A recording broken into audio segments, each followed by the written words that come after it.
For lesson 2.5, we're talking about radian measure. So we're not talking about degrees anymore. Degrees uses angular measure, which is the rotation of the angle, which we're used to seeing, and that central angle there is theta.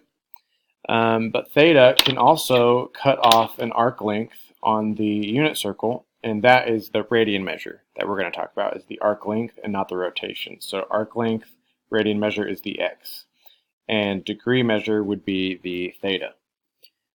So if we want to change from degrees into radians, and this would be x instead, you're going to multiply by pi over 180 as your conversion factor.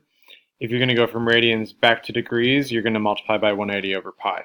So we're going to use those conversion factors in the first example. Here we have degree measure, and we want to change it into radian measure. So we're going to take each of these and multiply by pi over 180.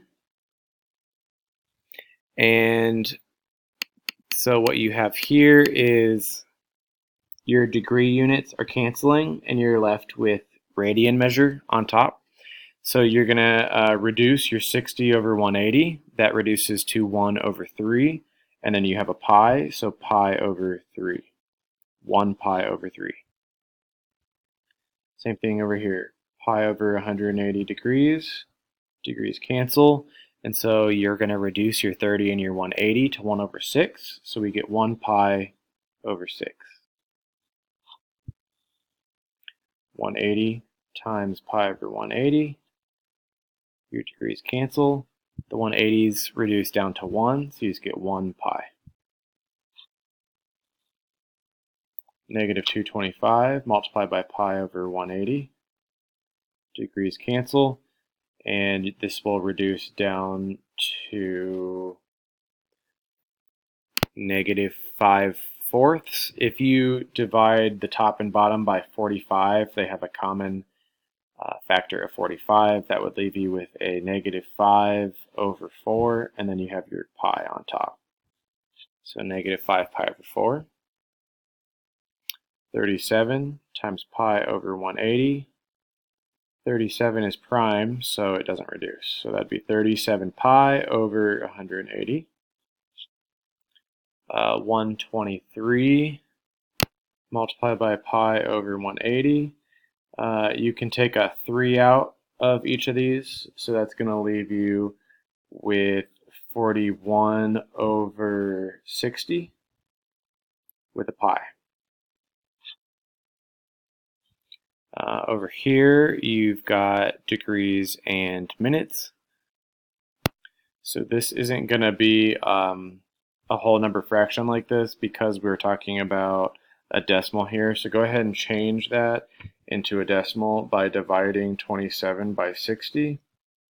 And you get 0.45. Since we're already talking about a decimal here, just go ahead and in your calculator, you're going to multiply by pi over 180. So I'll show you what I'm going to type in. 41.45 times find your pi button so that you're not rounding. So go ahead and multiply by pi and then divide by 180. So 0.7234 radians. You can put a little r for radians, or you really can just put the decimal. In the next example, we are changing into degrees. So you're flipping your conversion upside down. It's 180 over pi now. So your pi's are canceling, and that is going to leave you with radians. Just do 180 divided by 3, and you get 60 degrees. I'm not sure what I just said, but that we canceled radians and are left with degrees. So here we're going to multiply by 180 over pi.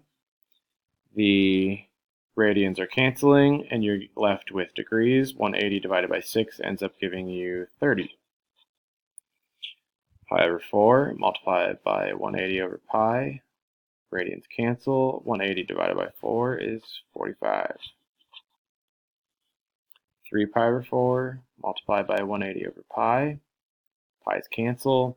180 divided by 4 is 45. 45 times 3 is 135. And then 0.34 is a decimal, so we're not going to have that perfect nice fractions like we've been looking at, so we'll do this on the calculator. 0.34 times 180, and then divided by pi. So we're getting 19.48 degrees. If we want to take the decimal part and change it into minutes, multiply the 0.48 times 60, and we get about 29 minutes. In example 3, we're going to convert and then find the sine value. So we're going to multiply by 180 over pi. Pi's cancel, and we change this to sine of 60. Then once we know it's sine 60, we can look at our 30, 60, 90 triangle. Sine of 60 will be radical 3 over 2. Tangent of pi, if you multiply by 180 over pi, pi's cancel. So we're looking at tangent of 180. If you look at your unit circle, the 180 ordered pair is -1, 0. So tangent will be the sine divided by the cosine, which is 0. Secant of 2 pi, if you multiply by 180 over pi, the pi's cancel. 180 times 2 is 360. So we change this into secant of 360. Look at your unit circle. 360 has an ordered pair of 1, 0.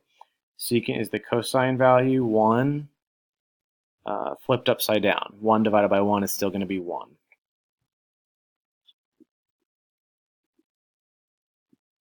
Okay. Pi over 2, if you convert that, that's going to be 90 degrees. Pi over 3, if you convert that, it's going to be 60 degrees. Then we look at our unit circle. Sine here is the 1. Then you look at your 30, 60, 90 triangle.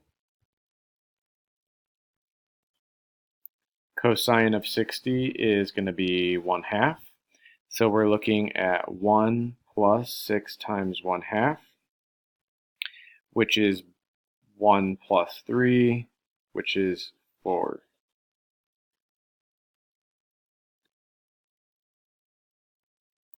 If you convert your degrees, you're going to get secant of 45, sine of 45, tangent 135, and cosecant of 60. And then you want to look at your 45, 45, 90 triangle.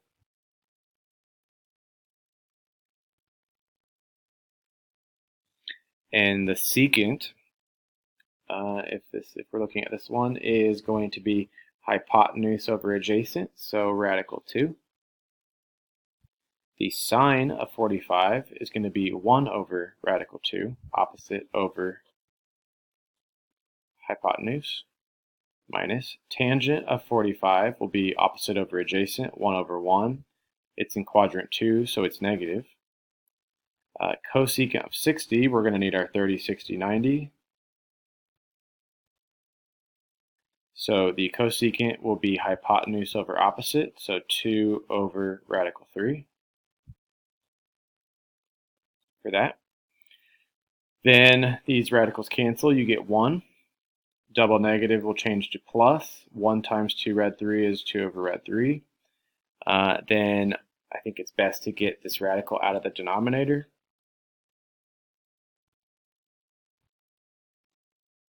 Then get a common denominator with your 1, change that to 3/3. So we get 3/3 plus 2 rad 3 over 3. Add those, you get 3 plus 2 rad 3 over